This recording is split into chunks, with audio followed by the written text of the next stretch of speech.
clicker. Let me try again. It's working. But let's put in charge. It's working. Oh yeah, this one's the work. The arrow is working. Okay, I put that in charge.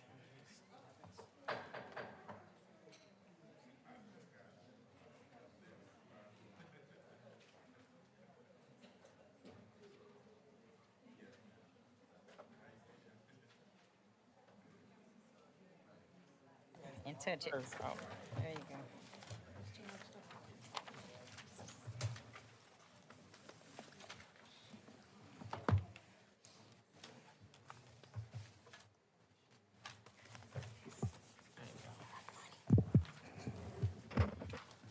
Good evening, and thank you for your patience. We'd like to call this session of the Normandy Schools Collaborative Joint Executive Governing Board to order at 7:06 p.m.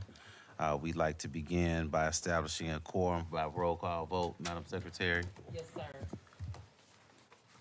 In no particular order. Director Milton Roberts. Present. Director Edwards. Present. Secretary Taylor. Present. Director Davis Day. Here. Director Humphrey. Present. Vice President Pearson. Present. President Dr. Petty. Here. Dr. Petty, we have a quorum. Thank you, Madam Secretary. We'd like for you to join us in the Pledge of Allegiance.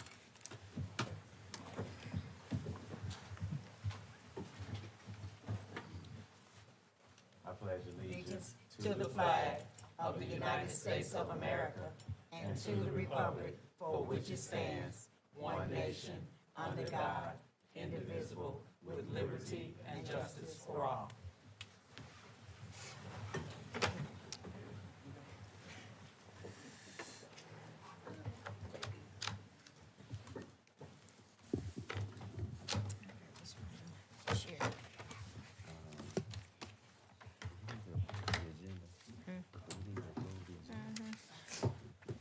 Madam Secretary,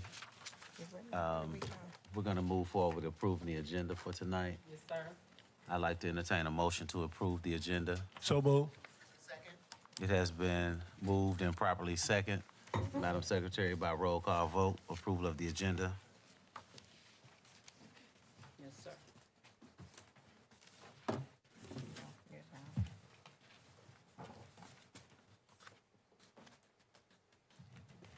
coming, I apologize.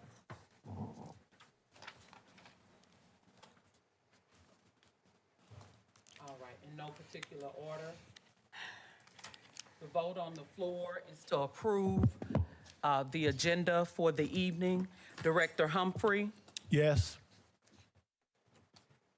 Director Edwards, Yes. Secretary Taylor, Yes. President Dr. Petty, Yes. Vice President Pearson, Yes. Director Milton Roberts, Yes. and Director Davis Day. Yes. It's been approved, President. Thank you, Madam Secretary. I'd like to turn the meeting over to our Vice President Pearson, for our board norms. Good evening, everyone. Good evening. Give me 1 moment. I should have been prepared and ready. Give me 1 moment.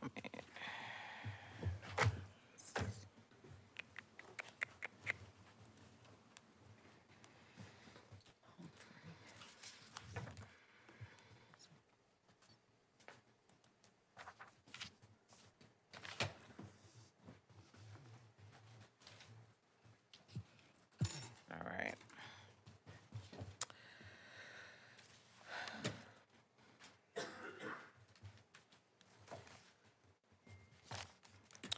We use facts and data to inform our decision in accordance with the interests of the overall district as a whole and not any particular segment thereof. We will support the delegation of authority of the superintendent in the day-to-day district operations and act in accordance to the 6 governing documents. We support the board decisions. We come to the board meetings informed and prepared. We honor our elected roles by being in attendance. We will honor all voices by encouraging individual input and listening to others. Thank you, Madam Vice President. This is the portion of our meeting where we go into our public comment section. At this time, I am only in receipt of one member of the community that wants to speak. However, if there are others who want to speak, we will provide space and opportunity for that.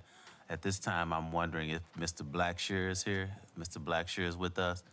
Please come forward, Mr. Blackshear, for public comments. President Dr. Petty, we have Chief that comes and gives our instructions. Oh, okay. I thought we were going in the interest of time, but Oh, if we need to do that, yeah. I'm sorry, President. If you really want to, We don't please, have sir. Come on. Absolutely, yeah. We do not have to, President. Yeah. I apologize if I right overlooked there, that. We were looking at some things in terms of time.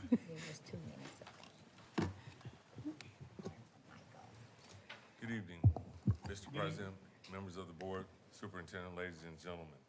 Good evening. We'd like to thank you for attending tonight's Normandy Schools Collaborative Board of Education meeting.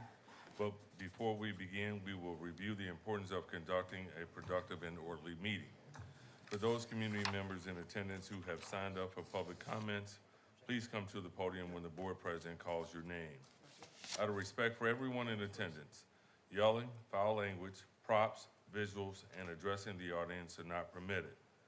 Public speakers may not identify staff or students by name. In addition, audience members are not allowed to yell, speak, or cause any disruption during public comments. This ensures the Board of Education is able to listen and transition to the next speaker. The remainder of the meeting is designated for the board to work with the superintendent and staff to conduct the work as outlined in the agenda. Patrons who stay in attendance for the remainder of the meeting after public comments do so in an observatory role. Please note that those who disrupt the meeting in any capacity will be asked to leave and may lose the opportunity to attend future meetings. Again, we'd like to thank you for attending tonight's Normandy Schools Collaborative Board of Education meeting, and now we will proceed with the agenda.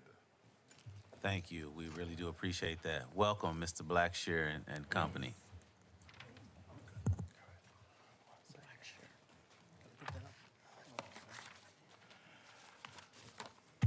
Good evening, Board President, Dr. Petty, school board members, Superintendent of Schools, Dr. Triplett. My name is Kevin Austin. I am a retired school teacher, coach, and administrator in the Normandy Schools Collaborative. I'm here to request recognition for a recently deceased staff member from the Normandy Schools Collaborative. Mr. Michael Blackshear and I are here today to request that the Board of Education of the Normandy Schools Collaborative consider honoring Coach Mona Onye Melinque by naming a portion of the new athletic facilities at the high school in her honor. Due to the fact that if you were a student at the high school between 1989 and 2014, whether you were a student in her class or not, you felt her presence, you learned the value of physical fitness and the benefits of giving maximum effort. If you were an athlete at the school during this time, you improved your knowledge of sport, increased your preparation and skill level, as well as being witness to the highest level of competitive spirit coaching imaginable. The success of her teams and the personal growth of those individuals impacted by her teaching and coaching helped to establish the legacy we wish to honor. In conjunction with her community involvement, church affiliations, and service through Delta Sigma Theta, this helps to support this request and runs parallel to the district's stated mission.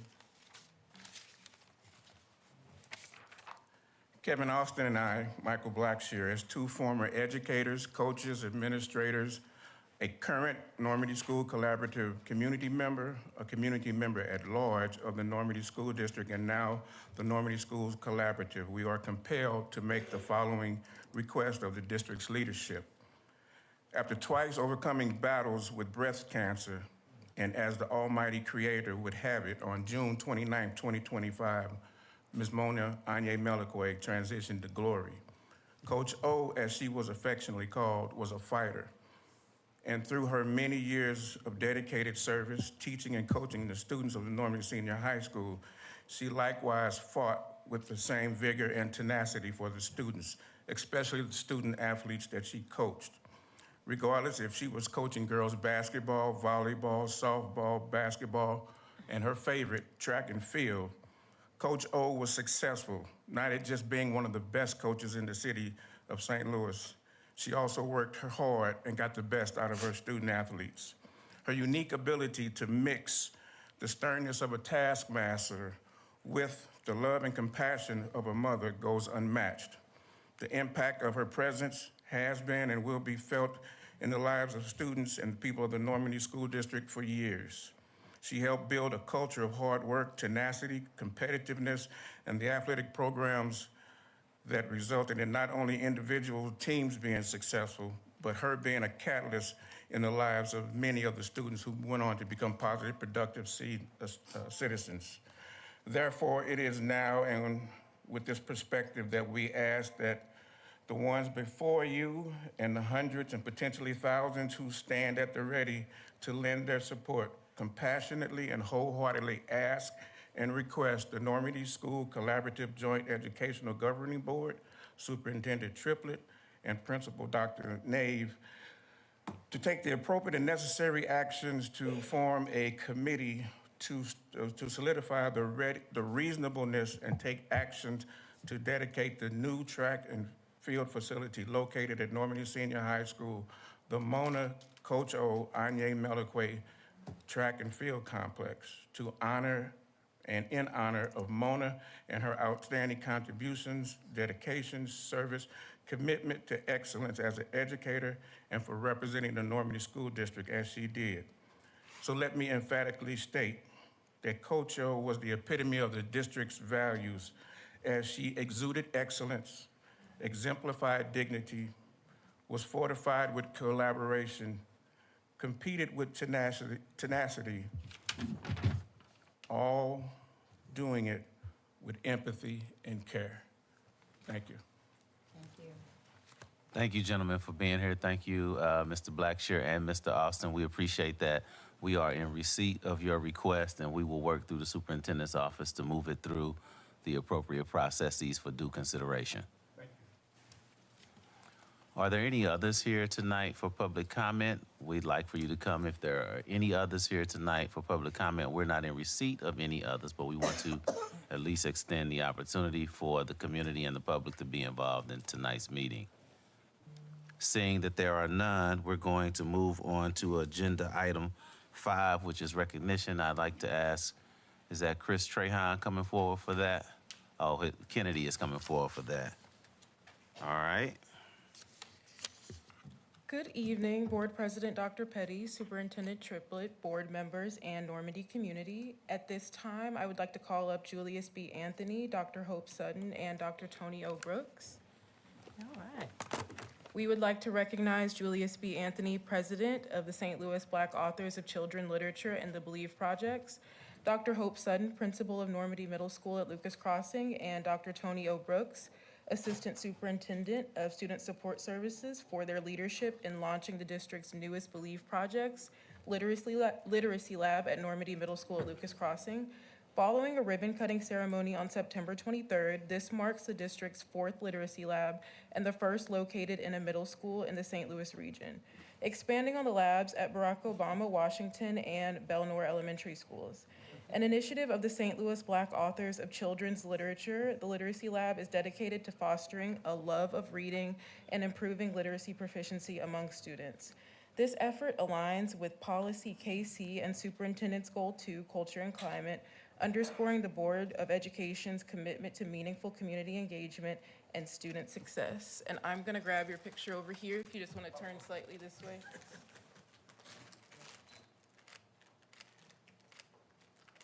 Thank you.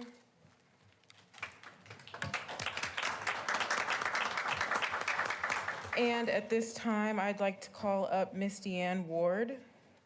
We would like to recognize Miss Deanne Ward, a fifth grade teacher at Barack Obama Elementary, who received the Robin Kyles Trailblazer Award on October 25th at the Science Teachers of Missouri Conference in Columbia, Missouri. This honor celebrates educators who exemplify excellence in science education. Ms. Ward was recognized for her visionary leadership, innovative teaching, and commitment to inspiring underrepresented students in STEM. This recognition supports policy GCL and Superintendent's Goal 2, Culture and Climate, reinforcing the district's commitment to high-quality professional development and student achievement.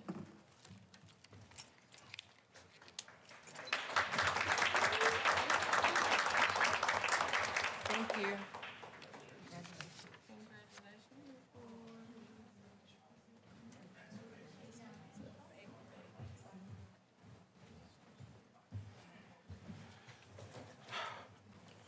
All right, moving on to agenda item number 6, items for information. And again, congratulations to all of our honorees tonight. Each one of them are definitely deserving of the recognition, and we honor their service. Moving on to items for information, I'd like to welcome up front, referring to item 6.01, the principal of Bell North School, Dr. Dwayne West. Please come forward.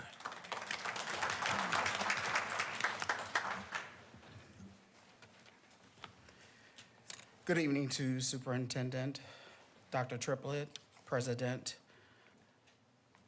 members of the board, community. Tonight's presentation will deal with Superintendent's Goal 2, Culture and Climate, and CSIP Goal 1 and Superintendent's Goal, Student Achievement. Your first slide will be representing our attendance data, which reflects the projected enrollment of 260 students, projected enrollment for our 25-26 school year, and our actual enrollment reflecting 256 students. You're seeing now projected onto the screen our attendance for our 25-26 and 24-25 comparison.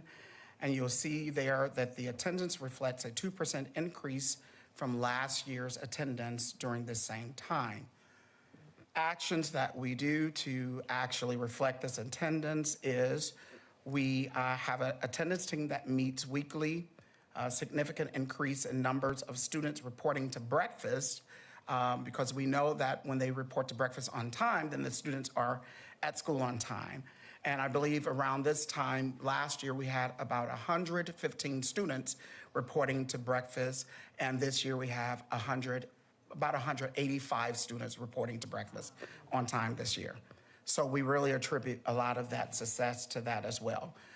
So we host our monthly attendance incentives, create opportunities for meaningful involvement, and we also have our PLC attendance committee that really addresses any concerns that we may have and create incentives and celebrations for students who are meeting the goal. Our disciplinary information reflects an increase of a 9% increase in disciplinary infractions this year, slight increase. We're putting a lot of focus on time on task and student engagement through the use of instruction, strategies, and we're monitoring the times on task as well so that we can reduce interruptions in the classroom and our lessons can transition smoothly as well. So we're proactive with our incentives. We have MTSS supports in place, Student of the Month recognition, parental meetings, and focus on relationships building between teachers and students gives us that outcome of our attendance as well. When we look at our academic data, you're going to see a comparison analysis of academic data. And I just want to inform you that this is the beginning of the year data. So a lot of this data has already changed, and we are headed in the right direction as far as monitoring our trajectories and looking at our progression of learning that's taking place in the school as well. So a lot of this beginning of the year data, it doesn't reflect where we are currently now. So if you look at 2025 year, our mid or above, we have 1% early grade level, 6%, 7% of our students are on grade level, which makes up 16 students. We had 8% last year. One grade level below, and when we look at one grade level below, that's really where we want them at the beginning of the school year, because the beginning of the year data reflects students are being assessed on all of the standards that will be taught throughout the academic school year, the entire school year. So we look at that one grade level below, which reflects 30% of the students in ELA, which makes up a body of 70 students. If you look at math, we have the same for 2025, we have mid or above 1%, early grade level 1%, 2% of students, that makes up 5 students. And last year we were at 2% as well. So that trajectory did not change when you compare the two at the beginning of the years from last year. One grade level below, 30% in math. That's reflective of ELA, so you'll see some alignment there. That makes up 70 of our students, that 30%. 2 grade levels below, 37. 3 or more grade levels below, 31%. That makes up 68% of our students, which reflects 156 students. And last year, we had that same projection, around about that same projection. Where are we now, Belle-Noire? What we are doing is our professional collaboration. We're really putting intentional focus around our professional collaboration and continuous growth. We're engaging in professional learning communities, which are our PLCs. We reflect on instruction practices and seek feedback from those practices as well. We participate in coaching, professional development, aligned with school goals, and we create leaders in our guided coalition that can take those practices back in their collaborative team meetings and really look at the goals and the mission and the vision for the school.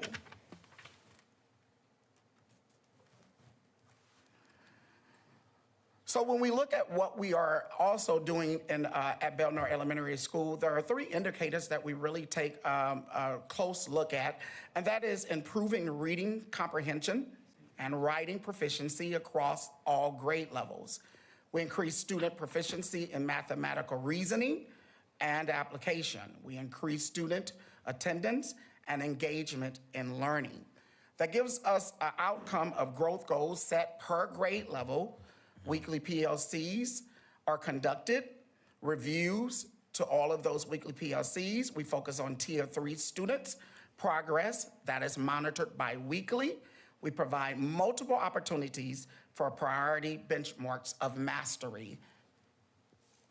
Next steps for Belle-Noire that we look at, so that we can keep it sustainable, our next steps that we look at is strengthening our instructional practices and giving professional development around those practices, develop leadership capacity in our staff, enhancing student supports, engaging with families and community, monitoring and evaluating our progress throughout the year.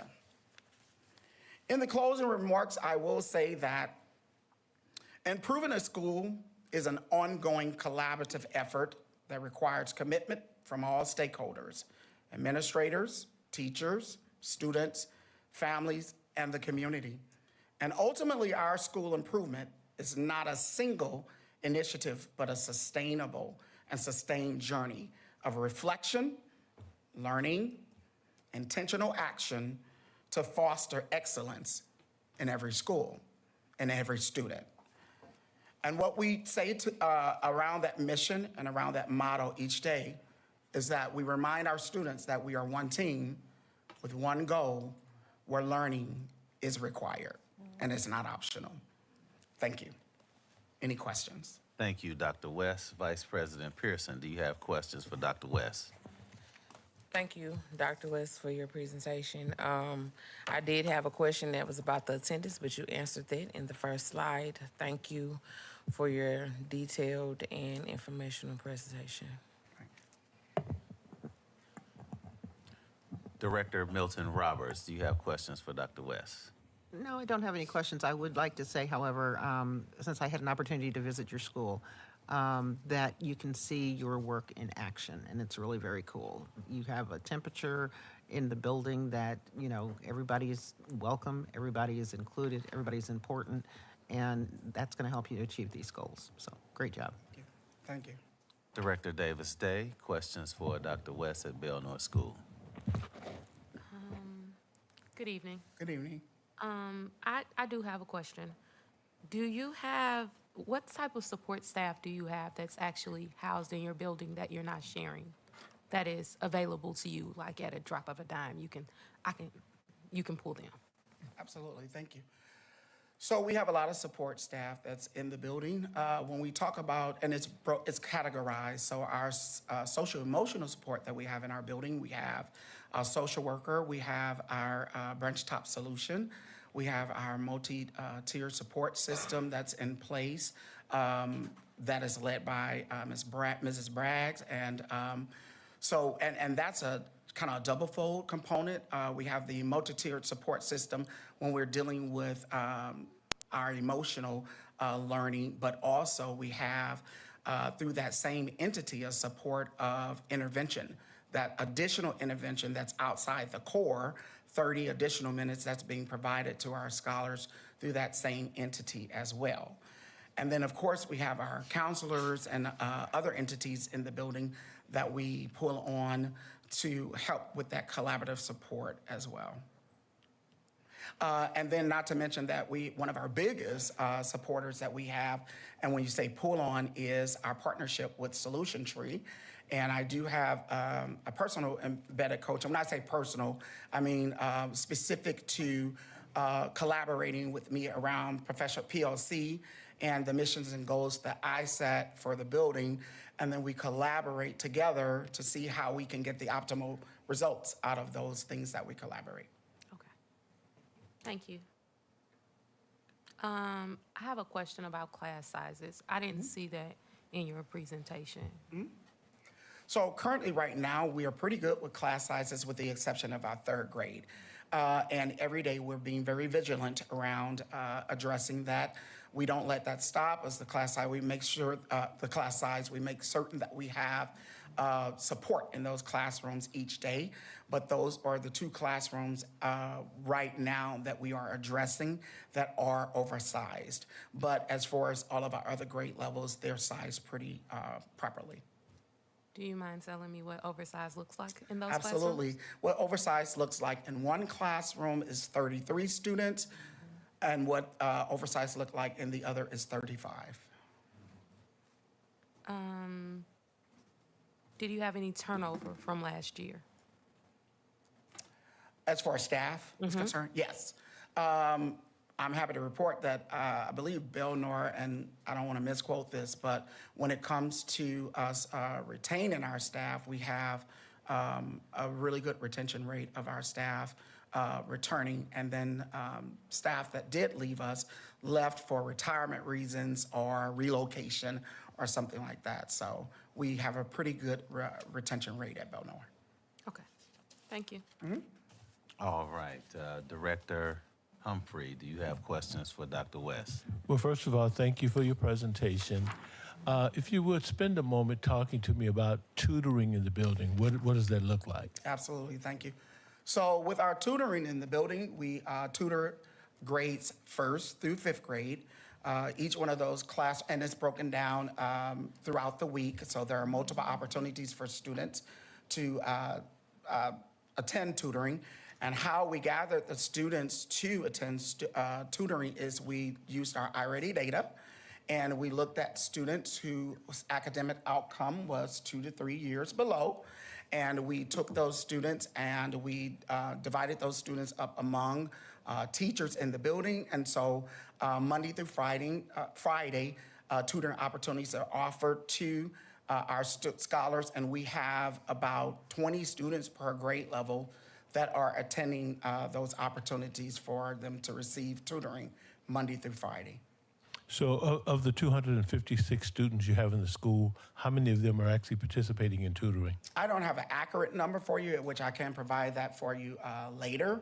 But an estimate count of that is, like I said, for each grade level, you have at least about 20 students who are attending per grade level. Okay. And I guess the other question, as you were talking about classroom sizes, and I know that 33 and 35 is probably not where you would like them to be. What would you like to see happen in those classrooms? I would like to see those class reduced for optimal learning opportunities, and that is something that I am working very closely with Human Resource around a class size reduction of those classrooms. So that is something that we are very vigilantly going after. But in the meantime, we have put a plan in place where we assistance and support that is inside those classrooms, those students are broken off into small group instructions so we can get the bigger bang for our bucks, and the teachers won't feel the weight of that class size increase. So it's important that we have that consistent support inside of those classrooms until we can get a qualified teacher, because that's the thing. We have had teachers come to the plate that have interviewed for those positions, and we don't want just to put anybody in the seat, because we want with urgency to provide another third grade classroom for our school, but we want the right person in the seat. Okay, thank you.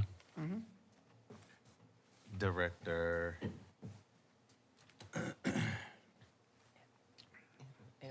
Edwards, do you have questions for Dr. West? No, I don't have any questions. Principal West, I would like to know if there's anything in particular you would like to share that wasn't in the presentation that you would like the board to hear as far as the students' activities or something like that. We have a lot of student activities that we do on a daily basis. I didn't mention that we do have shout outs that we do each day in our building, which is really good for it. We build a lot on our community and culture because that's really important to us. And so we do a lot of things that really recognize our staff and recognize our students' success, and as well as to just really increase our culture and climate. We have a lot of activities that we really launch in the building to put some emphasis around that. And one of the things that we are doing as well right now is crafting an opportunity to be able to celebrate the students and the teachers and the success that they have had throughout the school year that has brought us the growth that we are doing. So we really put emphasis in that. Thank you, Principal West. No problem.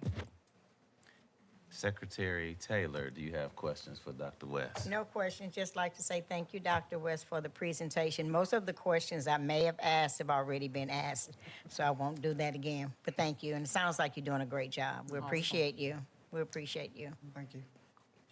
And Dr. West, I confer with Director Milton Roberts' remarks. Having the opportunity to visit your school and see what you speak of in action is indeed encouraging and uplifting that our district can and do better than what we're doing.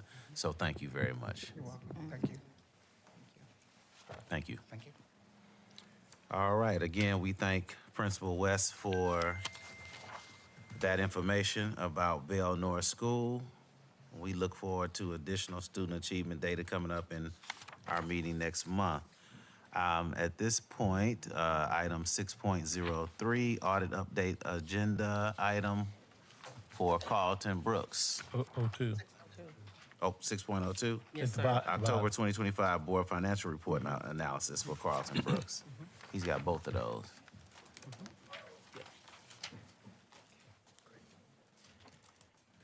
Good evening, Joint Executive Governing Board, Dr. Triplett and Normandy Schools Collaborative Community.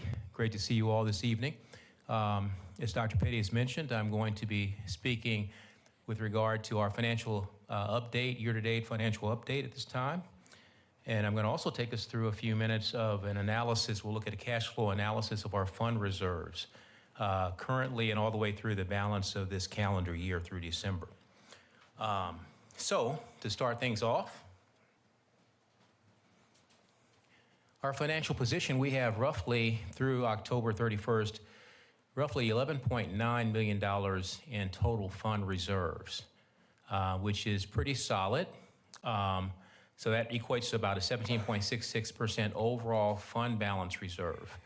Of course, we've been having our funds, they've been coming down a little bit. And just so you know, the way that the public school systems work throughout the state of Missouri and really throughout the nation, school districts basically derive the bulk of their revenues from property tax assessments. So in the state of Missouri, the 522 or plus school districts, we receive our funding from our tax receipts and assessments. So you all have been on our personal property, our real estate property, our homes, our commercial properties are basically taxed by St. Louis County and St. Louis County, and then come November 1st, St. Louis County issues these tax notices. So many of you all have probably received these tax notices that come out, and so we start receiving our receipts, our revenues in December. But one of the challenges that school districts have to work with, we build our fund reserves, they grow high come December and January when we receive the bulk of these property tax receipts. And then over the course of the balance of the year, our fund reserves begin to drop down until they get to perhaps a low in November before they're replenished again in December and they climb to a strong level. We have, again, looking at where we're at the end of October, again, we have roughly $11.9 million in overall fund reserves. But our operating fund reserves, we have roughly about $5.8 million. That's in our two funds, our general fund and our teachers fund. Those are the two funds that make up what we call the operating reserves. The state of Missouri requires that we have a 3% minimum balance of reserves in our operating accounts. And so currently we're pretty strong. We're at about 11.32% through October. So we're looking to get through November, and we will successfully with no problem staying above that 3% level. In the month of October, year to date, we have banked revenues of about $15.9 million. Associated expenditures are roughly at about $20.1 million. And so then again, that brings our overall fund reserves to that $11.9 million that I've mentioned. Look at it on this guide here a little bit better.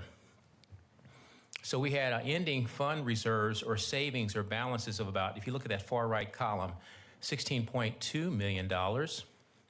As I've mentioned, we have, through October 31st, received roughly about 15.9, just under $16 million in revenues.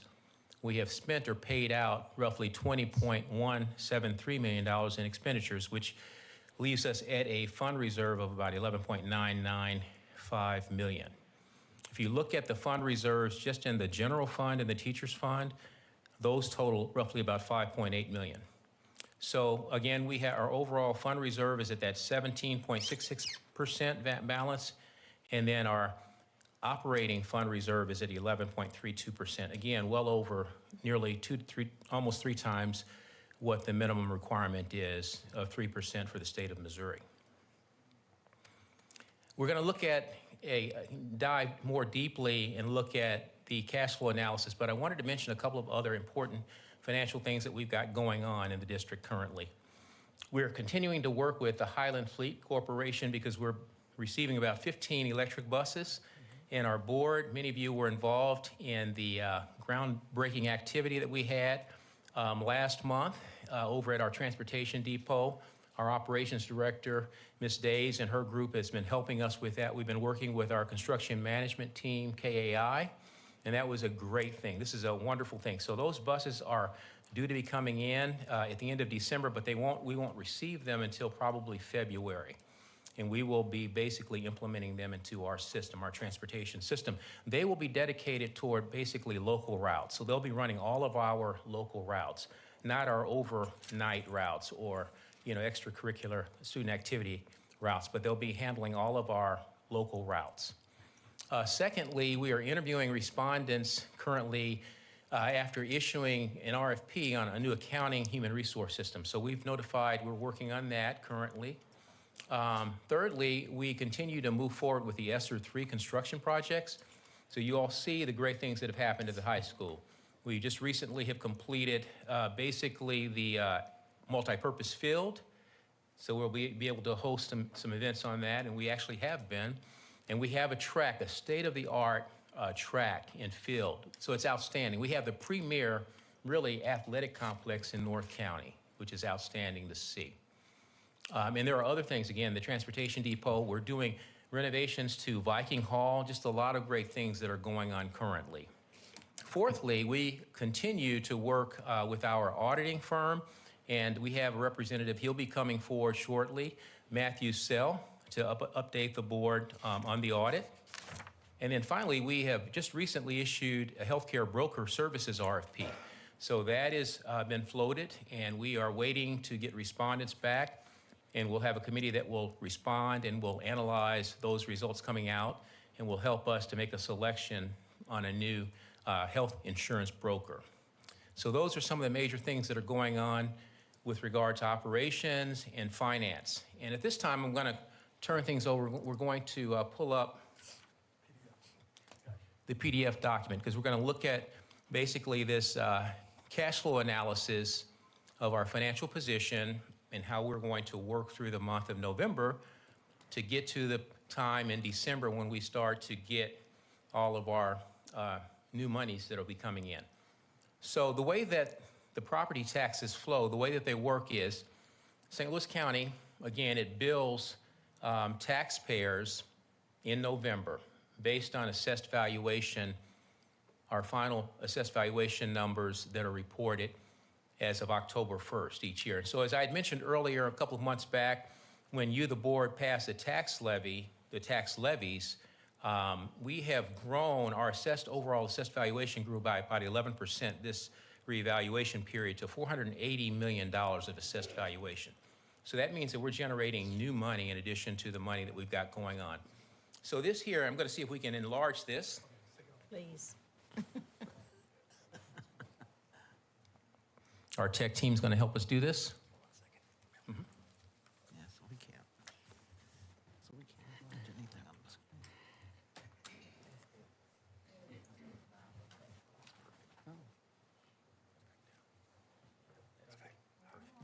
Right there is good.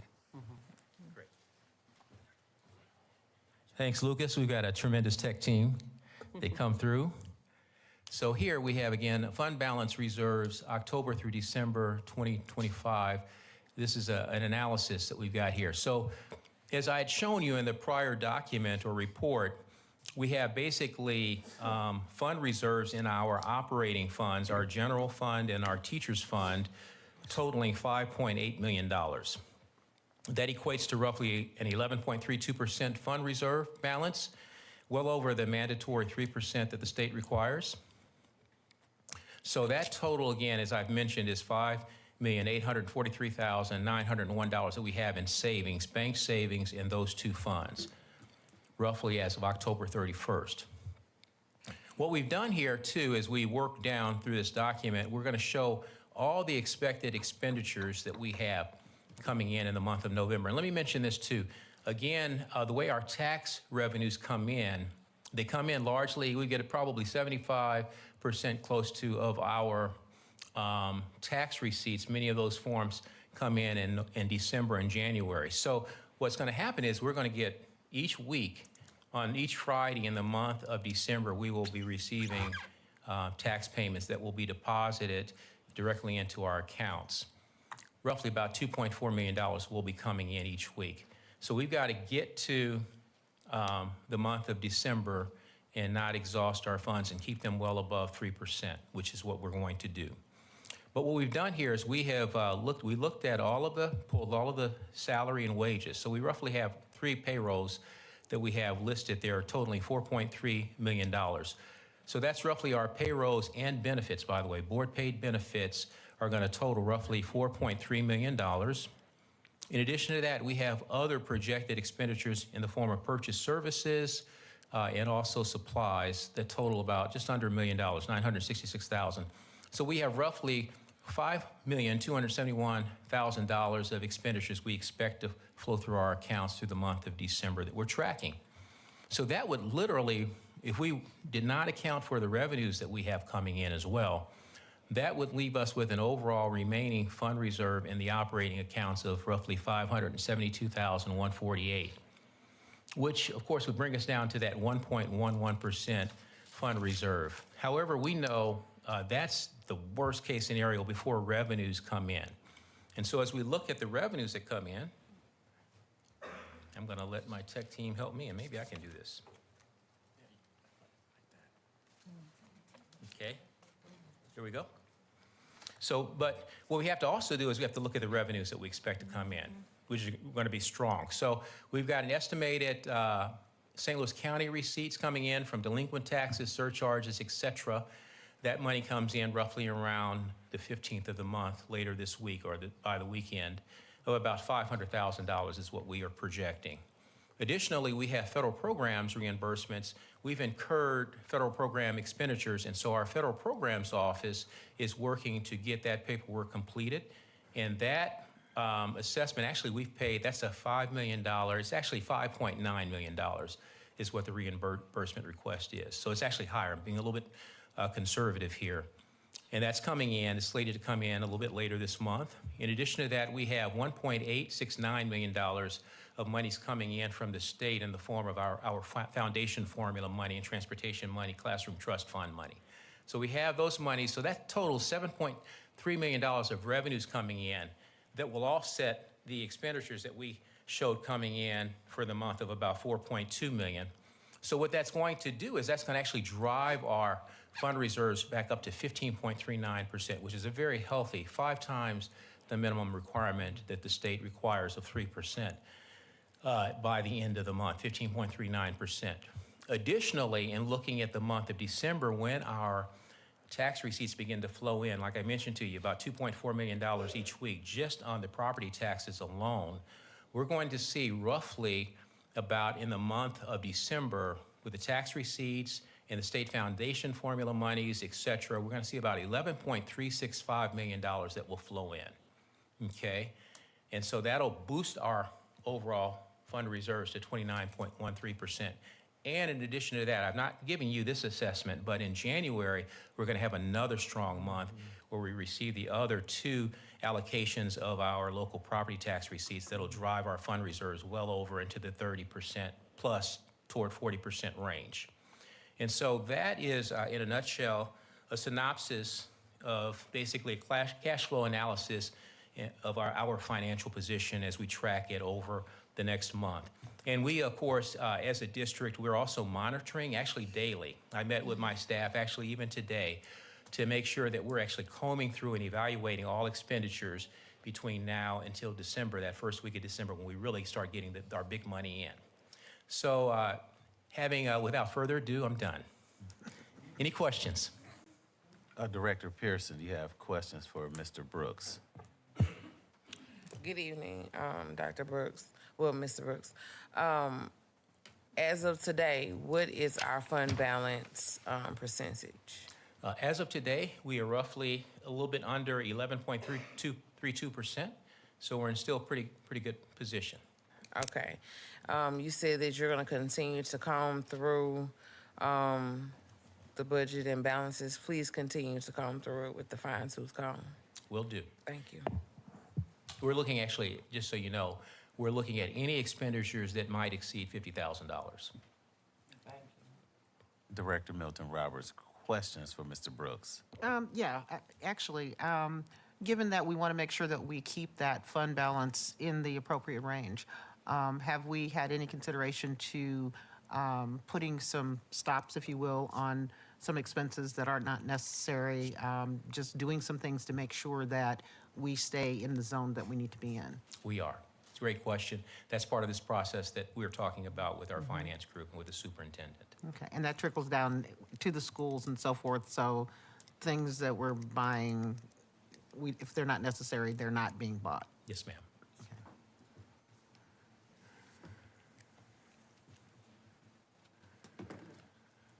Director Davis-Day, questions for Mr. Brooks? Good evening.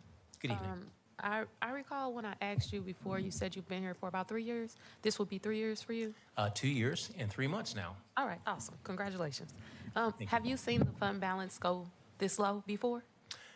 Again, this is the lowest that I've seen it actually be since I've been here, the 2+ years, roughly. So this is not unusual. This is kind of static, and we're still in a strong position.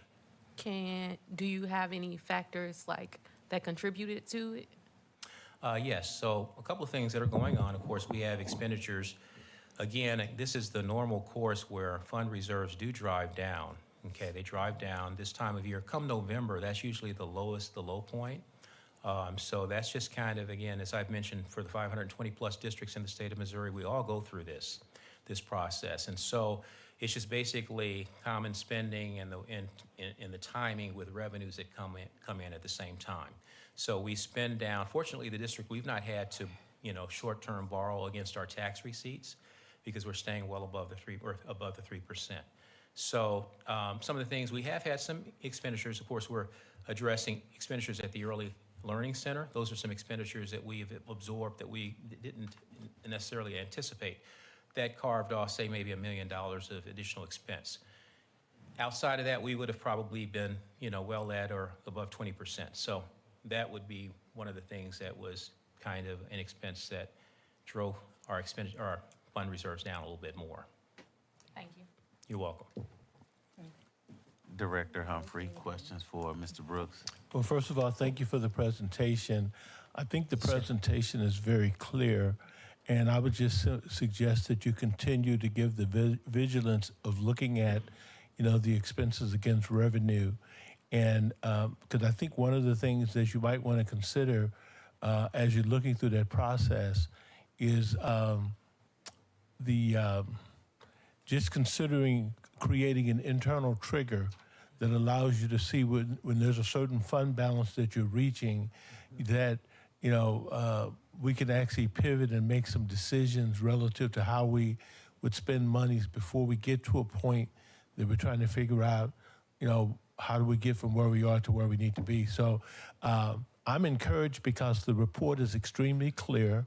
And I understand cash flow management, and I understand how it dips down, but it will come back up. So once again, thank you for the diligence to provide a clear report. That at the end of the day, it's in the diligence on the front end side, so that we don't have to have a back end conversation. Thank you. You're welcome. Director Edwards, questions for Mr. Brooks? Thank you. Mr. Brooks, how are you this evening? I think I spoke with you, I asked you last month if you had put any controls in place to prepare for the dip in the fund balance, and I believe you spoke to the fact that you were pushing out certain bills or something that need to be paid until we receive certain money that would come in as you had suspected it too. So I thank you for answering that earlier before we got to this point. Also, I would recommend that you poll the board to find the comfortability around the fund balance so that you would know, where that, like Director Humphrey was speaking to, where we are as to our comfortability with that. Being that it's okay, you said that it's not at 3%, but that may not be the comfortability for everyone on the board, so. Yes, thank you very much. And that's a great discussion that would be great to have with you, the board. Many school districts in the region look at, say, maybe a 15% or north of 15% as at least a kind of a minimum. That's 5 times the minimum requirement. So that's my comfortable level. I want to see us more in the 20s and the 30s. But 15% is the low, level where we would normally want to be. Secretary Taylor, questions for Mr. Brooks? Good evening. How you doing today, Mr. Brooks? You and I have been missing each other because we've been trying to connect, because I've had some questions concerning the budget and some of the things that have been purchased, I guess you could say, with the budget. I did ask you, I think last couple of weeks ago, and I inquired about some particular checks, and you said these things were for maybe reimbursements. And so we really need to sit down and have a conversation about that. That federal program reimbursement, that is something that we're potentially looking into receiving. Yeah, it's guaranteed money. It is guaranteed money. And the reason that I asked that, I know because of the shutdown, the governmental shutdown, we wanted to make sure that there is not a chance that we don't receive that, because we know that that would definitely put us into a deficit. There are a lot of miscellaneouses that I've seen on the budget. And I guess I can say it like this, being a single woman and having to be in charge of my finances, try to look at things and to see what we have.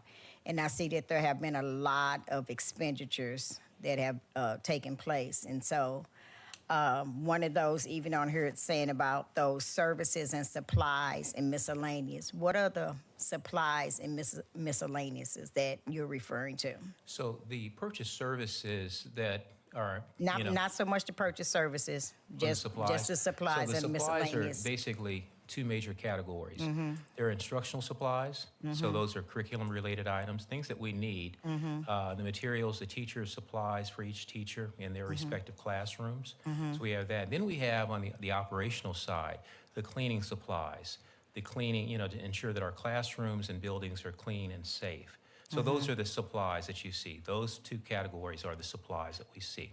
Okay, and the reason that I asked that is because I'll see those on there, but then there are also other times that on there, just like with each school has a listing and it says supplies, and then it has an amount that it's saying is being billed. So I just wanted to ask you Sure. if those were the same charges, because just looking at the last maybe 4 or 5 months on the budget, it just seems like a lot of overspending. And there are a lot of things that are on that report. We have no idea what they are.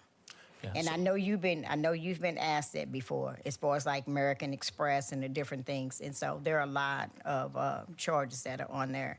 And so me personally, I'm concerned about that. I appreciate that, Ms. Taylor. Let me mention this. The board, when you approved the budget back in June, you approve those expenditures up to a certain level. So we're ensuring that departments and buildings stay within. Can I stop you right there? I didn't approve it in June because I wasn't here on that Tuesday. I'm sorry, I meant the That board was- collectively. So the Okay. board collectively Okay. approved the 2025-2026 budget. And with that, we are ensuring that, that the respective departments and buildings comply with and remain and stay within the board-approved budget parameters. So I appreciate what you're saying. If there's ever any concern that you have with expenditures, the books are open. I'd be more than happy to sit down with you and comb through the specifics. What I've given you this month is a 106-page report, our financial report that lists all meticulously the expenditures that we've got going on.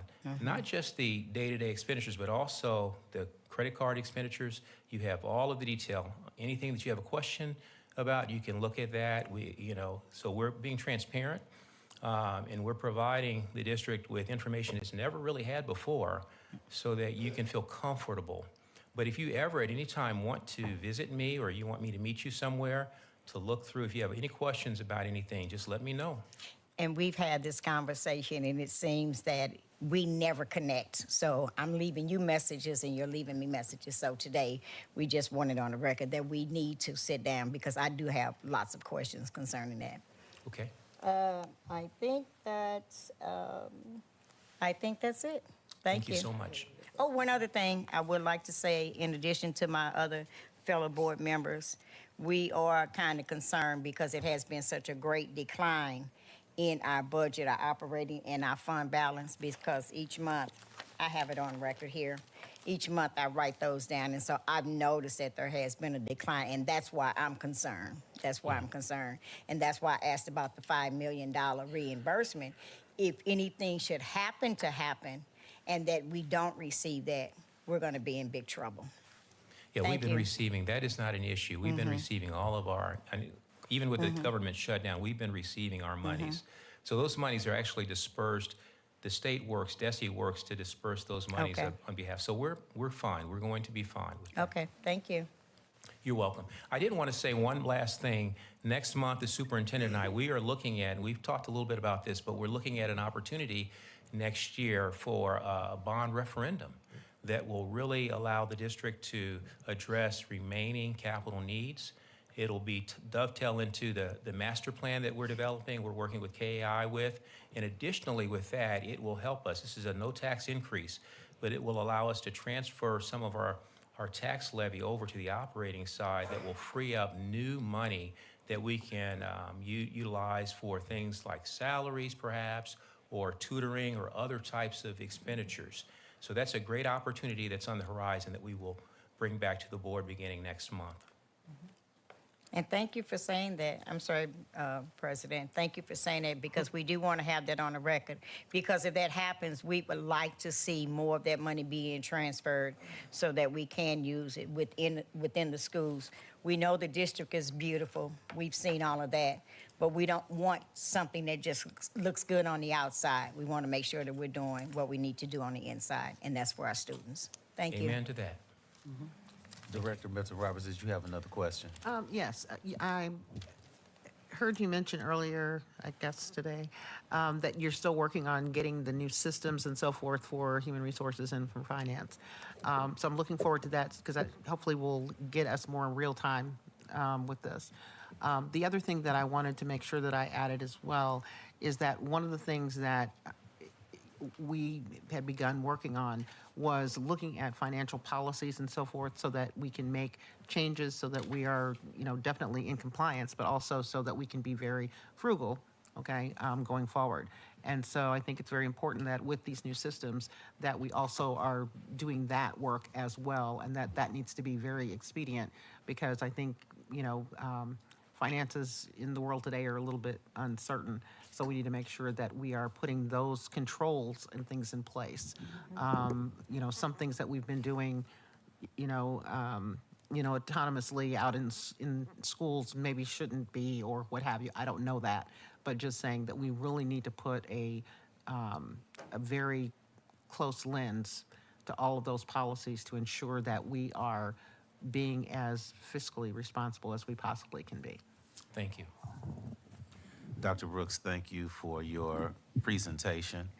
I also want to thank you for working with me to bring this level of clarity to our board meetings, so that the cash flow analysis is something that we all can follow. These numbers are slightly different, or they differ some from what we previously discussed. So I'm hoping that you're open to continuing conversations around making sure that the district is fiscally sound.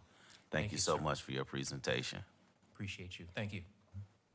Before you move on. There's another question? It is. Please, go ahead. One more question. Well, more like a comment. So in that meeting about the budget, Director Edwards asked that we come back if need be and revisit the budget. It looks like we probably need to be revisiting the budget.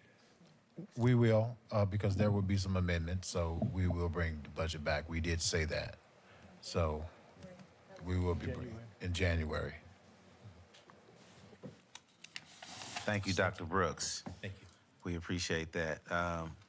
At this time, before we go into 6.03 audit update, my board colleagues have reminded me that we should have announced the time limits for speakers, so let's just be mindful of the time as we come forward with our next presentation.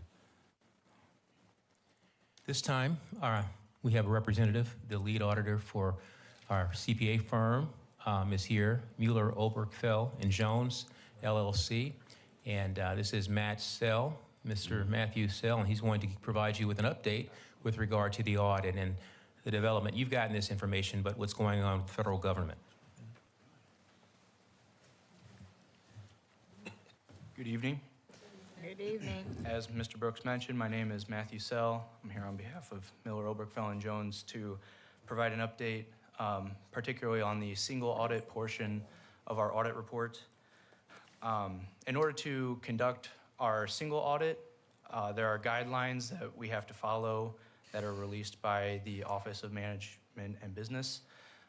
For 2025, those guidelines have not yet been released. So I just want to be clear that this is not an issue with the collaborative or an issue with our firm. This is a nationwide issue affecting any entities that require a single audit in fiscal year 25. And so because of that, we will be splitting our audit report into two different reports because the state of Missouri is still requiring the financial section of the audit report by December 31st, 2025.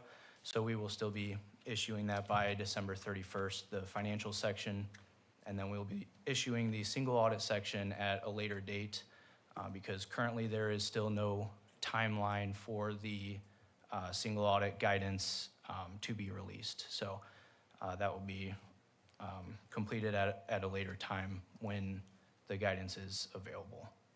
So I'm happy to do my best to answer any questions that you may have, but I do just want to comment that the situation is pretty largely out of our hands, and so I might not be able to share a whole lot of additional information beyond what I've already communicated. Can we inform the board do we anticipate any delay? Because what I don't want is December 31st to be upon us and we cannot. I do want to say that for the financial portion and the single audit portion, we have been able to perform our work as usual, so that I do not expect a delay in the financial portion of the audit. And I did mean to mention that we also have been working with a final draft of the single audit guidance, so we have been working on the single audit that we don't need to start from scratch when the final report is released. So when the final report is released for the single audit, we'll need a little bit of time to review between the draft that we're using and the actual final report before we can issue the single audit. But as far as the financial audit that's due by December 31st, we do not anticipate any delays with that. Thank you. Thank you for being here. Thank you. All right, at this point, we're going to.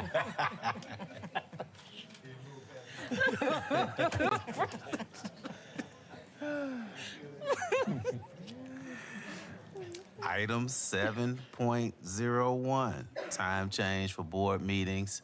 Do you want to speak to that, Dr. Triplett, or do you want us to speak to that? We're changing the times at your recommendation, is my understanding. It wasn't your recommendation, Director Milton Roberts. Okay, well, Director Milton Roberts.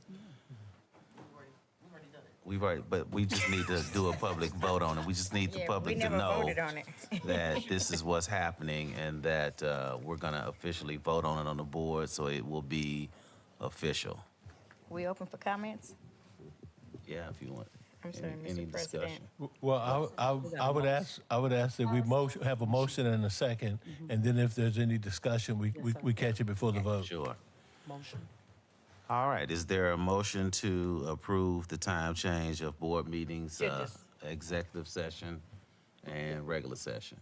So moved. Second. It's been moved and properly second. Any discussion? Madam Secretary. Thank you, sir. I know that there was an email that was sent last month, and we were asked to attend the executive session starting at 6 p.m. However, for me, my concern is this. I know that a lot of, even with our superintendent and a lot of his staff, they have been at work all day, as some of you are. I'm officially retired, thank the Lord. But, and I know, it'll be okay. And I know that a lot of people may want to go home early. So my thought was, let's not change what's already working, because I know some people, they would prefer that the regular meeting begin at 6 o'clock because they have been at work all day. And so I'm just taking into consideration those that do work. That's my thought. So I'm considering the staff. Thank you. Any other further discussion? Please be concise in your remarks. I wasn't concise. Okay.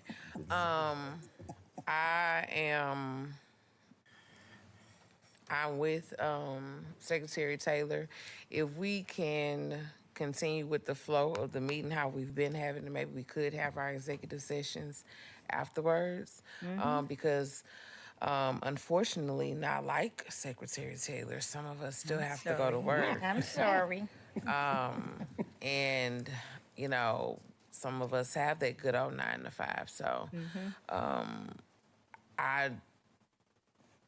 if we're going to adjust the time, I would ask for it to be earlier, but I'm not sure.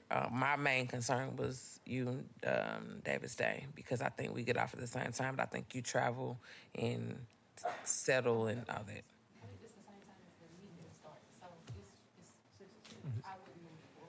So you don't, okay, well, I'm fine for either or.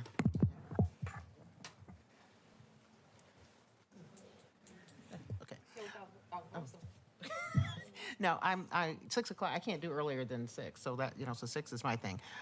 One of the reasons why the suggestion was made to flip the executive session with the board meeting was that oftentimes there are items that are discussed in the executive session that then need to be voted on, like our personnel report and so forth, in this meeting. And so we were doing that out of order. And so that's one of the things that was a consideration per some guidance that we got from council. Oh, we need to add that. All right, President. thank you for that discussion. I would Please, just go like to add one additional thing. Keeping in mind, we did have the executive session starting at 6 o'clock today. And I don't know if you all noticed, but I kept reminding the president that the time was moving and we got later and later. And our meeting did start late here. Our regular meeting did start late. So I'm just trying to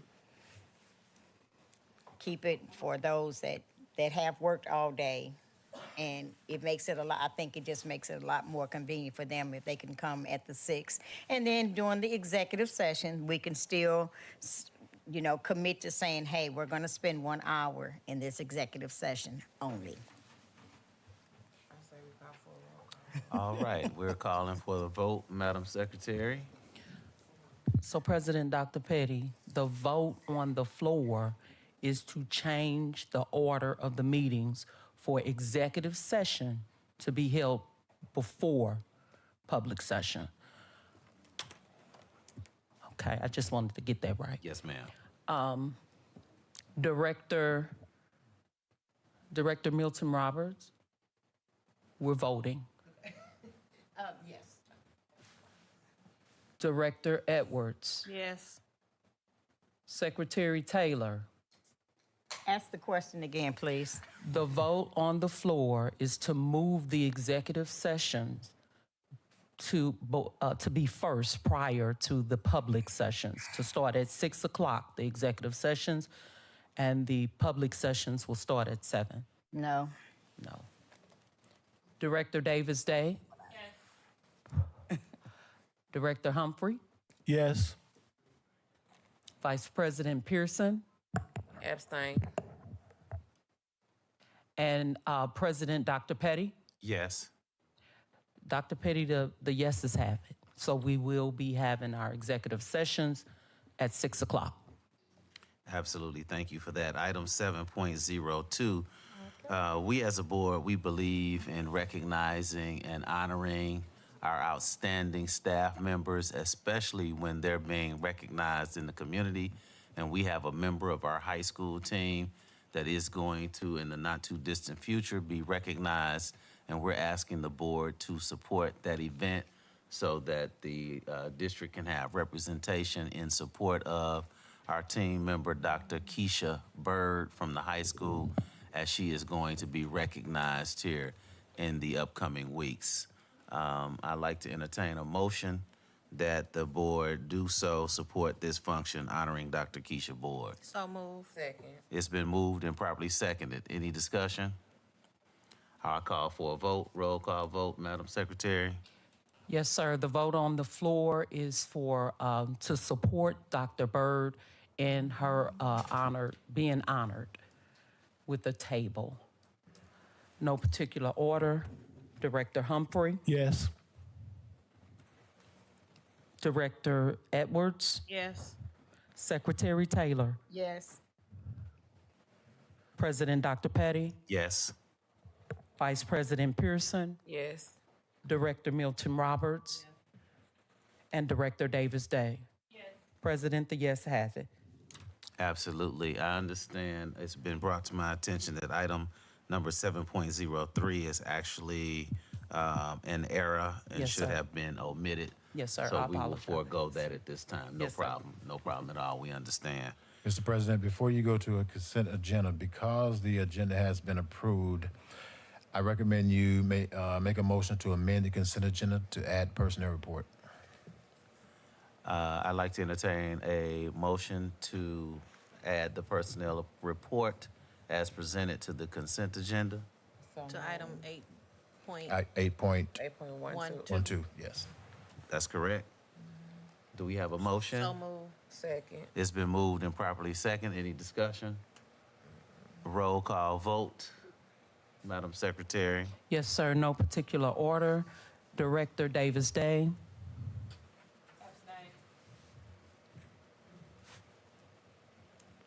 Director Milton Roberts.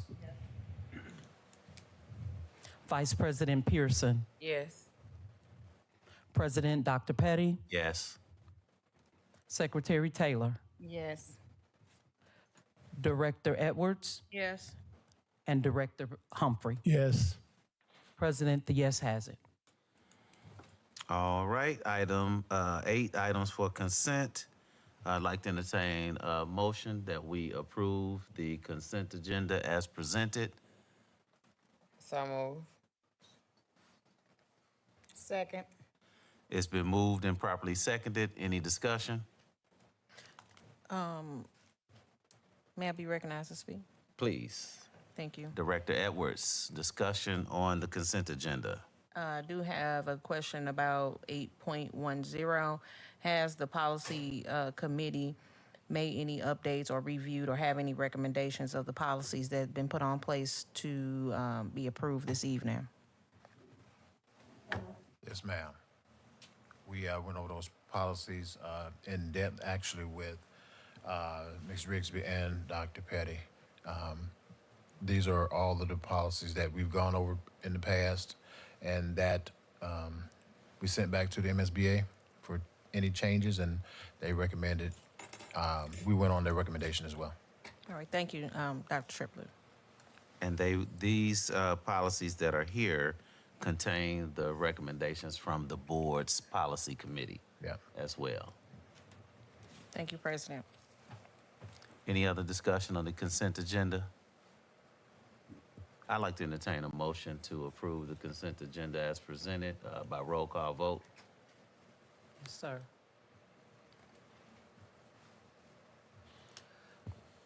The vote on the floor is to approve the consented items.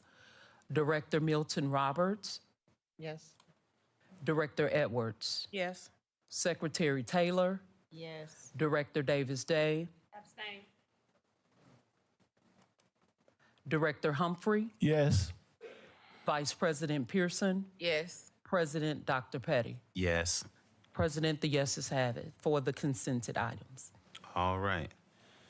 We're going to move swiftly through item number 9, board announcements and comments.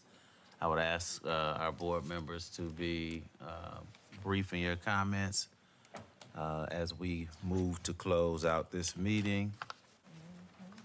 Vice President Pearson. Good evening, everyone. I'm glad that you all stayed with us during our record short meeting. Thank you so much. First, I want to say that me and a few of my board colleagues attended the MSBA conference towards the end of October. Lots of information was gathered. One of them was, the main focus that I gathered was board governance, board connectivity, hopefully we can take those skills and go with them. We did talk a lot about Robert's Rules of Order. That's why all of us as board members have the book and other pamphlets that assist us with moving the meetings as they should. I know that it will be Literacy Night at Barack Obama on Thursday, November 20th from 5 to 5:30. We always speak literacy, so let's get out and support our students in our school. Again, congratulations to Dr. Bird. I've worked a lot with her, and her heart is in our students, deep in our students. Let's make sure that we are looking out for our neighbors and our students, especially our students. It's getting cold. It was really, really cold outside. And going to work not going to work, but going to take my child to school. I noticed that there were other students outside in coats that are thin as the cardigan that I have on. If we can support our parents, grandparents, any caregivers of our students, even checking on our elderly neighbors because it's getting cold. We must support each other in the community. Filing for school board members start December 9th to December 30th. Filing is with St. Louis County off of St. Charles Rock Road, Northwest Plaza, I believe. So if you're interested, please apply. We have 3 seats that are going to be up for grabs in April. I'm going to leave with some words that came to me. Real leadership isn't about titles and powers. It's about pouring into the people and watching the community rise together. No hidden motives, no agenda, just love for the people and the vision of our growth for our students, our community. I'm here for us to build something that lasts longer from when I'm gone, because I'm not going to be young forever, because I'm only 28. But I'm not going to be here forever. So I would like for, we build our community, we build our district back to what it was when I was in the district. It felt like family. The people who we speak about, I've known them basically my whole life. Mr. Austin and Mr. Blackshear got up here and spoke on Coach O. I was one of the students that Coach O had an impact on. I didn't run track, but I did shot put and disc, and I got state.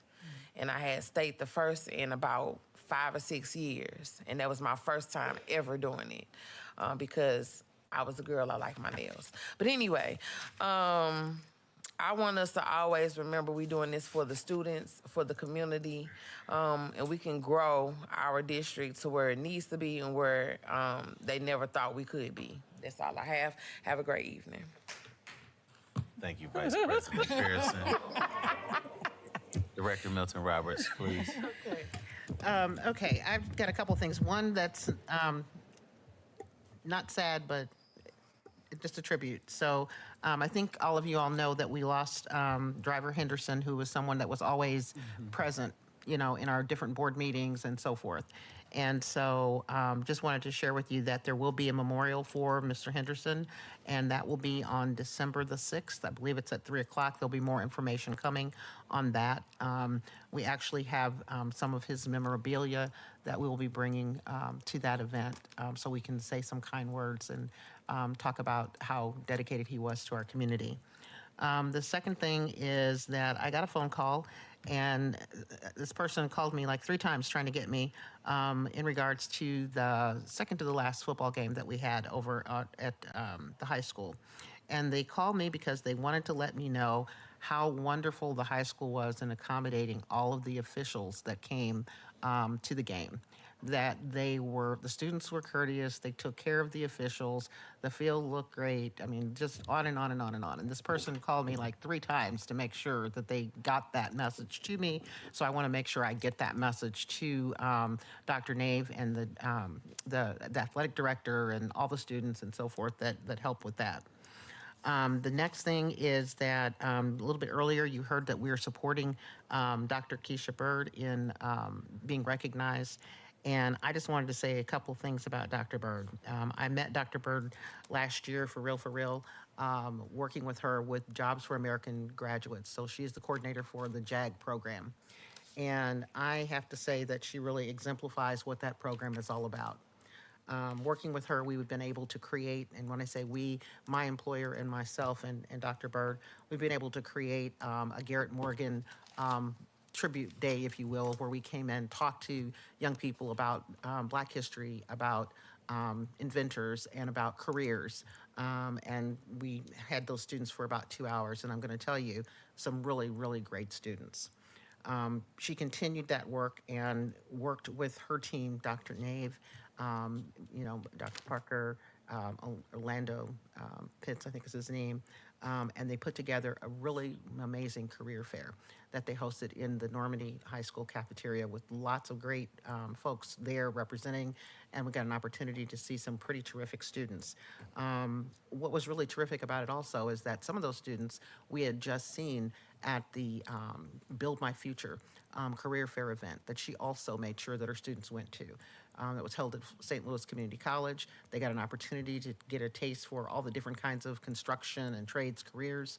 Her students were the only students there that had literally a little worksheet that they were using to interview people as they went from table to table to table to table, making sure that they understood what those careers were, how they might, qualify for one of those careers and so forth. Very professional, wonderful kids. But she didn't stop there. She also just participated in the last week and a half in a joint opportunity in partnership with Missouri Department of Transportation, where they presented a Buckle Up, Phone Down event. I think you probably heard on the news that they were talking about safety and how important safety was because we've had lots of fatalities in the area. And so she was able to bring her students to the venue on Washington Avenue where they were able to interact with people from insurance companies and so forth and get to learn more about safety. And again, wonderful, wonderful representation from those students. Lastly, one of the things that she also does is that she hosts different companies and businesses in her classroom. And so we will be in her classroom talking to her students about career opportunities.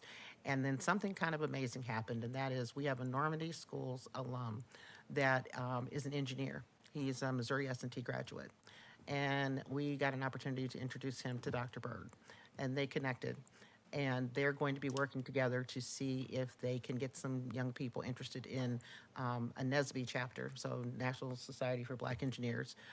This gentleman is, he lives in our neighborhood. He's from our neighborhood. He believes in our neighborhood. And he already works with young people doing this, and so wants to see if he can partner with us in some way in doing that. So that's the kind of good work that Dr. Bird is doing. And so very, very pleased that she's a part of our district. I think that's all that I've got, but I will tell you that every time that I interact with Dr. Bird and I will say Dr. Nave, allowing her to do all the things that she does, it's very, very uplifting and refreshing. So if you haven't met her, it's an opportunity for you to do that. Okay. Director Davis Day.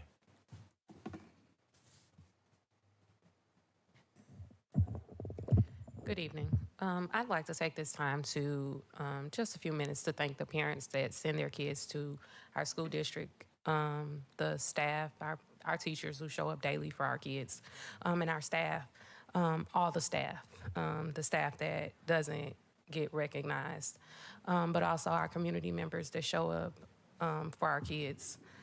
We need everyone. Everyone holds a place. Everyone makes the difference. Thank you. Director Humphrey. Well, thank you very much. I think my board colleagues, I thank you for a very successful meeting tonight. And I'll say collectively that over the coming weeks, the true work is will start to happen because we know the work that's set in front of us. And I'm committed to work with each of you to create the success that Normandy deserves. So roll up your sleeves, we're coming. At this point, I would also say that I attended the MSBA conference, and there's a couple things about the conference. One, it allows you to build really good relationships with people in other school districts. You get a chance to see some best practices from other school districts, and it's just simply an opportunity to learn and expand. There were all kinds of things that we were able to attend.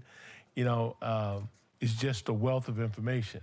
The other thing I would say, in the role of being on the construction committee, I did have an opportunity to go to the Early Childhood Center last week, and we kind of walked the hallways to kind of see the work that's being done to begin to start putting the school back together. There's still a lot of work to be done, but the work is on schedule. And so we're planning on getting kids back in as quickly as we can as soon as they button up the building. The other thing, I did have an opportunity, I believe it was yesterday, my calendar kind of runs together. I was at Barack Obama. There was a coat distribution that was given by United Healthcare. And there was also a gentleman there who was a retired hockey player. And Louis, the mascot, was also there. And our kids were there, and they did a phenomenal job of paying attention. They all received, warm coats. It was a very, very, very effective event.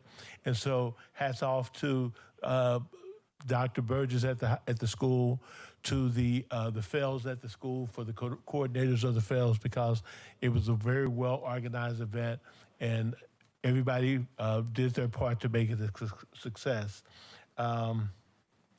I think that's for right now. I'll stop right there. Director Edwards. Thank you, President.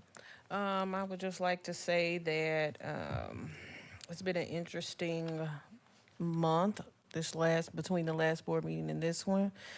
We had a lot of things that's been going on. One major thing is this government shutdown that we are in day, 42 or something like that. And now, if I could speak to the camera and those people that are watching via YouTube, if you are debating about where you can make a difference and a change, I would encourage you to put your name in the hat for this seat on this board. We are seeking leaders that can collectively collaborate change, that stabilize this district swiftly. We need you. We need your help. Also, I was able to attend the groundbreaking ceremony for the electric buses, which was very successful. A lot of media turnout. Dr. Triplett was modest in his interview. Those electric buses, while I know some drivers, being a school bus driver previously in my previous life, I know that they may not be ideal, but they are. They will help the district in many ways, cut costs and maintenance costs, but also they will help the community. I don't know, you probably know this, but you just didn't say it. So anytime if we have storms and stuff, because they will be happening more rapidly than ever before, those buses can serve as generators to help our community in electric shortages, of power shortages. So that's another benefit that those buses bring to our community. So keep that in mind as well. And also attending the conference, the MSBA conference. That was my first time attending. I wasn't able to attend last year. And one of the greatest takeaways that I got from that conference is that how important it is to support and trust our superintendent in the work that he does for the district. So I will yield with that. Secretary Taylor. Thank you, and good evening again. I do just want to say thank you all for your patience in waiting on us. I tried to get us to go back, but they voted against me. You all know I always have to bring some humor. You know I'm gonna have to bring some humor. It's just me. But I do want to say we know that, and as different ones have said, we are in that time where the government has been shut down for how many days now? 42 days, 42 days. 42, okay. And we know many people were impacted by that. And so if you know someone, if you have family, friends, relatives, neighbors, frenemies, enemies that may be struggling, let them know that there are different charities out there that are helping them. And I just want to speak to those charities, those people that have been providing food. They've been giving out. I do know a couple of people that are doing, I heard them mention about the coat giveaway on yesterday, but I do know a couple of ladies, they are asking that if you have any type of coats, gently used coats, let me know. Get in contact with me and I'll get those because we want to give those out. By me working with the church, we have the missions department and we have one lady that she goes out once a week. She cooks homemade food and she goes out and she passes it out to the homeless. So if you want to pick up some, remember, maybe just some little hats and some gloves, some nice socks, those kind of things. Help someone else, because everyone is not as fortunate as we are. And one thing we don't want to do, we don't want to take anything for granted. I was not able to go to the conference on this year because of things that happened, and I know that they had a very interesting conference. I was able to attend I think it was the Education and Excellence Gala, and it was really nice. Our superintendent received his award and saw many of you there, which was a great thing for the Normandy Schools Collaborative. And just remember, check in on your neighbors, check in on someone. Someone may be struggling. They may live next door to you and it appears that they're doing fine. And sometimes we see things and we don't say anything. So let's watch out for one another, watch out for our children. And remember, the holiday is coming up and a lot of those children will be out for what? When is the last day of school? That Monday? The who? The 19th. Oh, my God. Okay. Okay. You all need to be, the children don't need to be off. So let's keep in mind those children that will be at home for the entire week. Some of those children, they don't have food at home. So let's remember that. And so if you see someone in need, try to help someone. This is the season for Thanksgiving. And so even as we're thanking God for all that we have, remember somebody may not have what we have. Thank you all.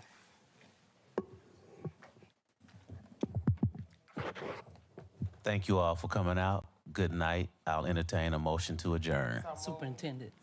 Superintendent, don't forget. Dr. Petty ain't My apologies, Dr. Triplett. He trying to slip out the door.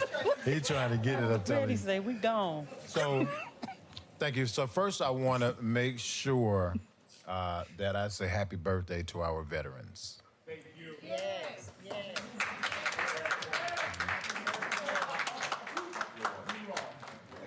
All except Norm. He always play like, I'm just kidding.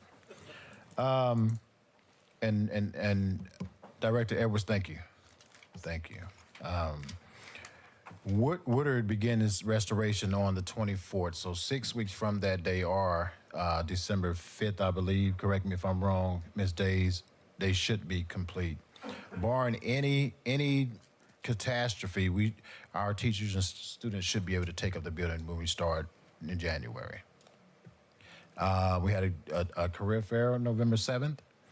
Sunday, there was an event sponsored by the Nash Association for Military Service Honors, and they recognized one of our seniors, Jabari Trotter. He received a $1,000 scholarship, and he's our high school valedictorian, a black male.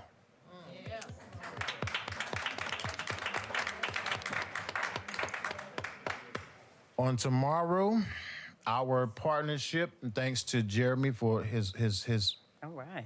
work on this, will receive a $50,000 donation, one for boy, one for girls basketball teams. Yeah.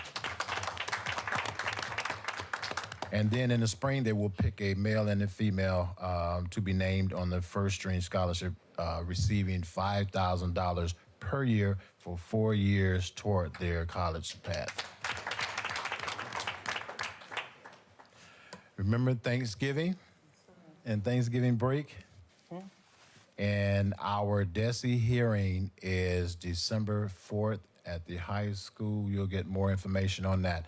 And I do want to make note that for those of you who will be attending, who RSVP to this Supper with the Soup event, it is not a district-sponsored event. It is not a district paid-for event.